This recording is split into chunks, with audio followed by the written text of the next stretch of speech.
evacuation of Americans from the Soviet base. That's the news. Just a reminder that you're listening to programs coming to you in the world service of Radio Moscow.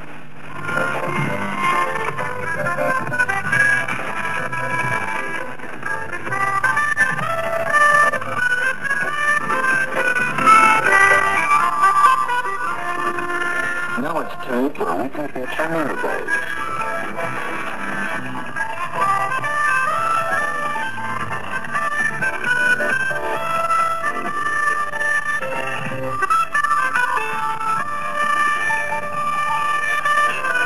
As in the middle day, the program is presented by And the Colonel Gold. We start off with a letter from Jane Pittsford of Seattle, Washington, the United States, who writes, I'm saddened by the service cutbacks from Radio Moscow due to financial considerations. What is to become of Radio Moscow? Well, James, we're not yet certain ourselves what's going to happen. However, we do hope that Radio Moscow World Service will be able to keep up its work at its present level. We think that the momentous changes happening in this country do not eliminate the need for Radio Moscow. What do you think, sir? I'm keeping watching this one. Next, a letter from Mr. Wakeford of Spain, West Sussex, Britain, who inquires about the Soviet merchant fleet. The Norwegian Marine is the sixth largest in the world after Liberia.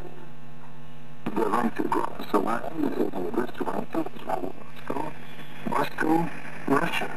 And this is part of our wishing all of you good listening and join us at this time next week for another edition of Mail.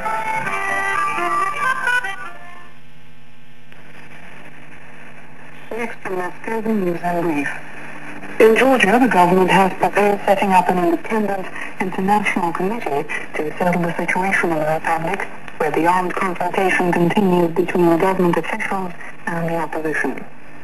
According to the latest reports, the forces of the opposition seized the KGB headquarters and released political prisoners, including one of their leaders, Georgy Chanturia. Fighting has resumed in the city, shooting and shooting. The World Service of Radio Moscow now presents Russian by Radio Lesson.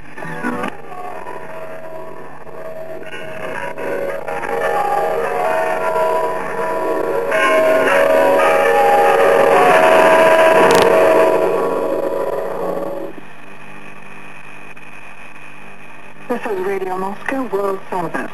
And that's the end of the news. From Radio Moscow World Service, we present news and views. Fashion. The Soviet Union is no more.